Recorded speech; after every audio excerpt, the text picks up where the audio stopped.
We want to turn now to a case of mistaken identity. This is what it's all about. This video here, a veteran was the target of a vengeful vandal in Northeast D.C. As you can see, that vandal badly damaged the car and spray painted the words, "Mike is a cheater," all over the vehicle. Well, the veteran who owns the car told us she has no idea who Mike is. News 4's Pat Collins has the story. Let's get this straight from the start. You're Nidra Brantley, right? I am. Is your name Mike? No, it's not. And this is Nidra's Mitsubishi car. Have you ever gone out with somebody named Mike? I have not. This is what Nidra's car looked like today. Mike is a cheater. Spray painted all over it. Do you know anybody named Mike? I do not.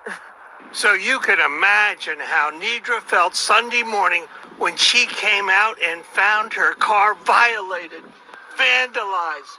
Cheater, cheater, Mike is a cheater. When you came outside and you saw your car like this, tell me what went through your heart. Oh my gosh. I screamed. I'm surprised nobody in the neighborhood heard me because I screamed so loud because I didn't expect that this would happen.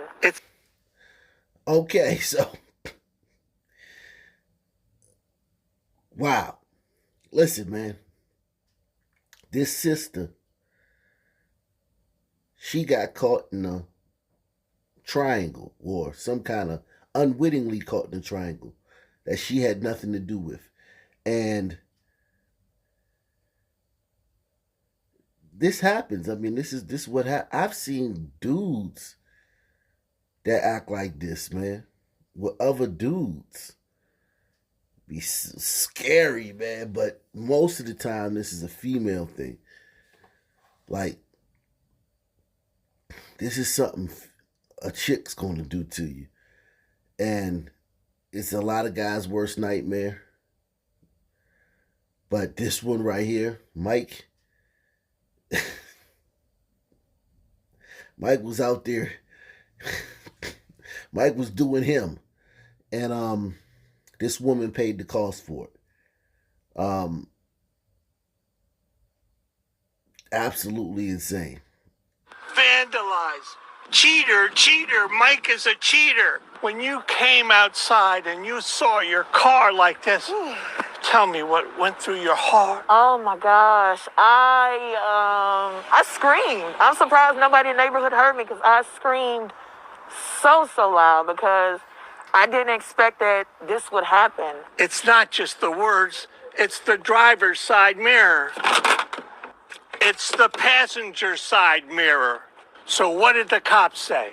It's a case of mistaken identity. And what do you say? It's the same thing. Side windows sprayed here and there and there. Jill, boom, boom, and boom. What did the insurance company say? They're taking care of it. I'm very happy. I have USAA. Mike. See what you've done? I don't know who you are. I don't know where you are. But you may want to start changing your ways. Or changing your name. In Northeast, Pat Collins, News 4. Well, I think, and it's more so, too, in this case, especially that the wife described the victim as someone who tried to help and advocate on his own, and that things kind of just happened quickly in this incident here. What I can tell you is that police originally suspected that this incident, which involved a crash and a fatal shooting, that it had something to do with a road rage incident when things unfolded here. This is a very busy intersection by Benning Road and 45th Street. And that's what I reported yesterday. When I first heard this story, it's come to my attention that nothing could be further from the truth. This wasn't a road rage incident. This story is bananas. Here, what I can tell you is that police originally suspected that this incident, which involved a crash and a fatal shooting, that it had something to do with a road rage incident when things unfolded here. This is a very busy intersection by Benning Road and 45th Street Northeast. Now, These are the words from the victim's wife, who told me that this was not road rage. Listen to her. He was very compassionate and loving, and he was able to really build strong relationships with people quickly. So he probably thought like he could leverage it, right? Like if I see somebody with the car, I can either get the car, or like, it'll be fine. Like I can figure this out. And I think it didn't work out the way that he was. Dominique Butler over the phone tells us that her husband, 47-year-old Jamal Butler, is the man who was killed Monday, found shot by their Jeep. The Jeep had rear-ended a car the grieving wife says was her husband's stolen vehicle. She says that the car was at their home, outside of home Sunday night, but not outside the next morning, and that Jamal Butler went looking for it Monday morning. Police say that the suspect driving the Honda shot into the Jeep and had abandoned two children inside that vehicle as he ran away. 22-year-old Malik Williams of Capitol Heights, Maryland, was later arrested and charged with second-degree murder while armed. I'm told he was not in court today because he was in the hospital. So this brother right here,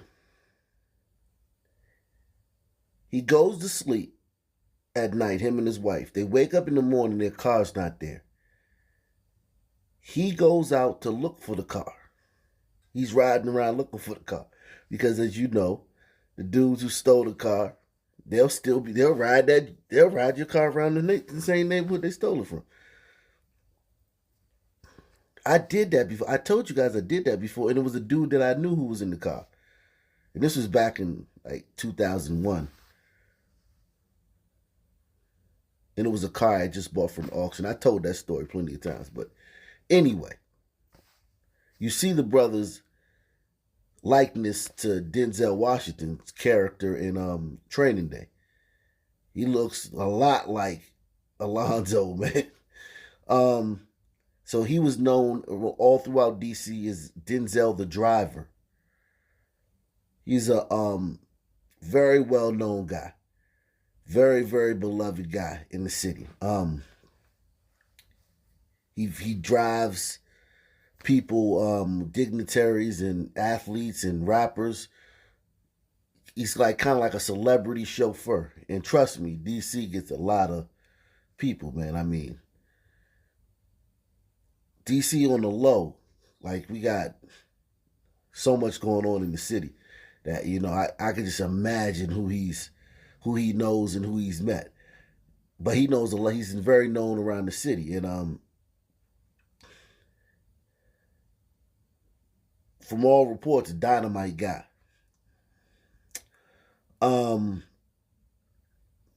Him and his wife go to sleep that night, wake up the next morning, the car's gone, that he goes looking for the car. He sees the car, a guy in the car. He's in his Jeep. He rear ends the car. And then tries to tell the guy, look, that's my car, blah, blah, blah.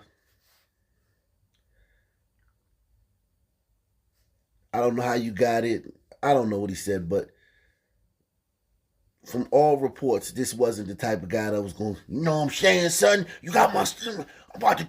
No, he... Whole time, cuz. Real live. He wasn't that type of... He wasn't that type of guy. The guy who was driving the car obviously had his kids with him in a stolen car, which just lets you know a lot. Like, these dudes riding around in stolen cars with their kids in it.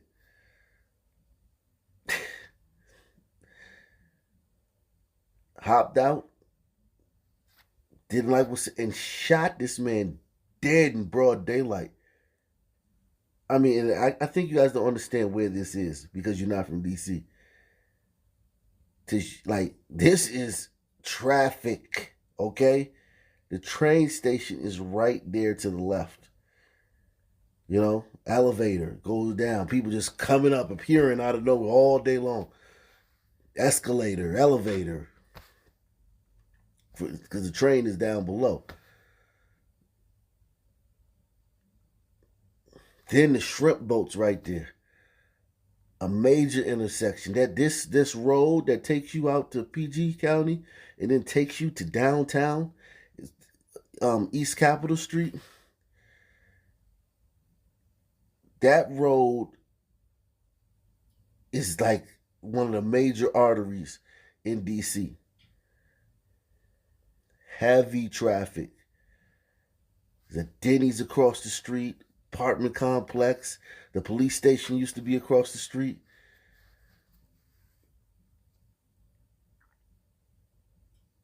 This is like, you just shoot somebody and shootings happen around here on the back streets all the time, you know. But to shoot somebody right here is just crazy. And at that time, morning, 10, 11 o'clock in the morning,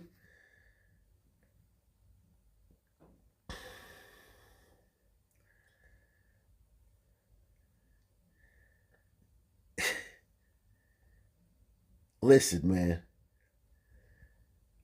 He was very compassionate and loving, and he was able to really build strong relationships with people quickly. So he probably thought like he could leverage it, right? Like if I see somebody with the car, I can either get the car, like, it'll be fine. Like I can figure this out. Whatever you do, and I gotta get on you guys again. You guys gotta share these videos. Obviously, you're not sharing this video. This brother, he could have benefited from seeing my videos. You never do that. You obviously see, just look at the aftermath. The guy was riding around with his kids in a stolen vehicle. And look what happened. The guy whose car it was rolled up on him. Now, say this guy was a hardcore thug and just started spraying the car. Or let's just say the police would have caught up with him and pulled them over. Now your kids is on the side of the road. You being arrested. Your kids is, oh yeah, you're being separated from your kids. You ain't gonna get $450,000 even, brother, if you would have got separated from your kids.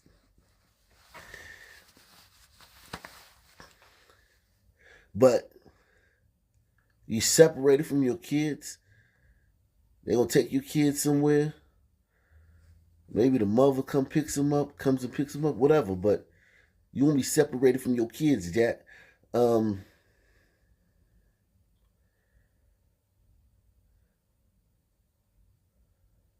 Then you got to think about it like this.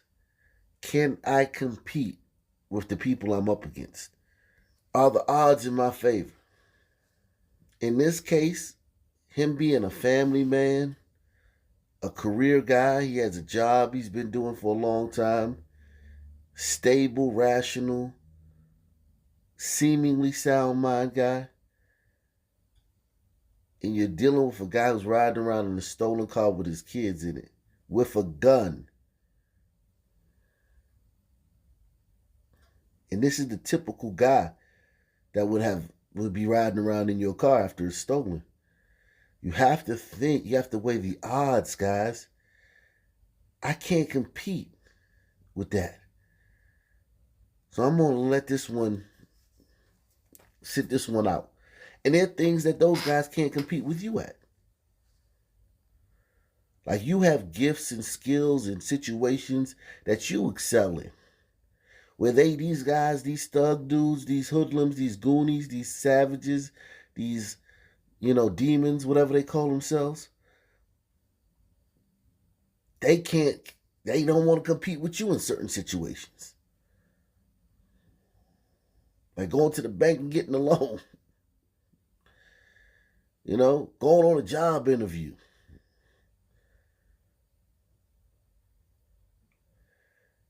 Paying some bills, balancing the checkbook, budget. Buying a car from a dealership. It's so many situations that they don't want to they can't go toe to toe with you in. But this situation, an argument in the street, some kind of tension contest, things,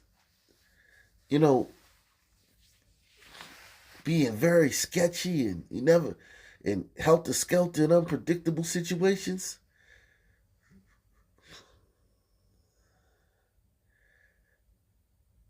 You're thinking rationally.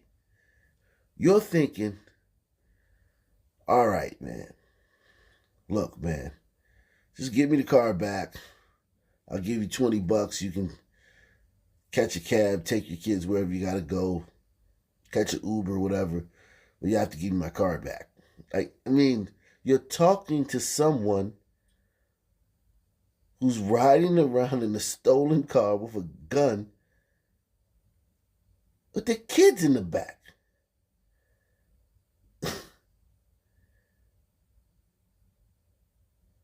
And we got to start sharing these videos so people can know, because this guy right here, we're not talking about no buster. This guy's not a buster. He's not a, he knows people. He moves in circles.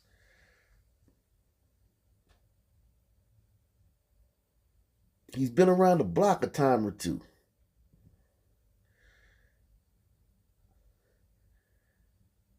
But he's removed from the streets. And the streets have changed a lot. These dudes love to kill. They enjoy it. And I'm not talking about like drug and a force for a drug syndicate.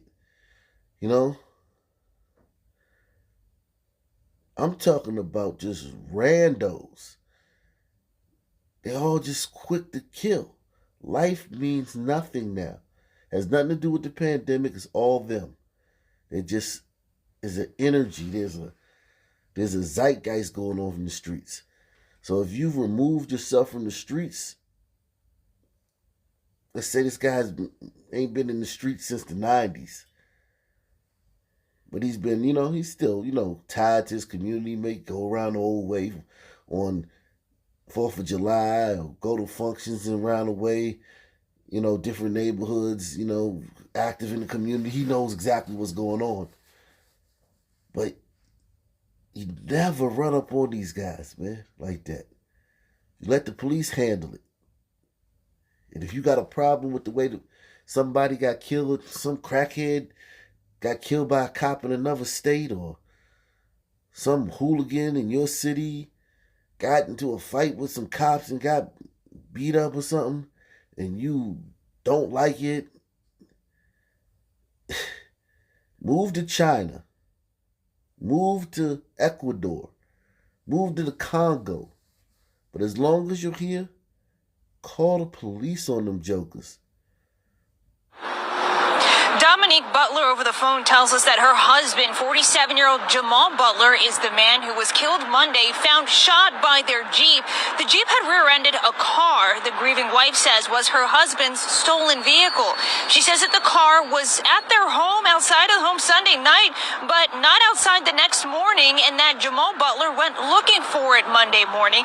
Police say that the suspect driving the Honda shot into the Jeep and had abandoned 2 children inside that vehicle as he ran away. 22-year-old Malik Williams of Capitol Heights, Maryland, was later arrested and charged with second-degree murder while armed. I'm told he was not in court today because he was in the hospital. Fox 5 is waiting for a response on why he was even in the hospital facility, but I can tell you now, this is not the first time that we've seen someone try to take actions into their own hands. In fact, back in May, a Gaithersburg man was injured being thrown from the hood of a vehicle, his car, that he was apparently trying to stop from being carjacked from his own driveway. We talked to Montgomery County Police, who say that they are also frustrated with the rise in those carjackings and car thefts, crimes in particular, but they are advising against people taking crime into their own hands, especially because it's not only dangerous, but it could also jeopardize the investigation. Both they and DC police asking people to call them first. Back to you.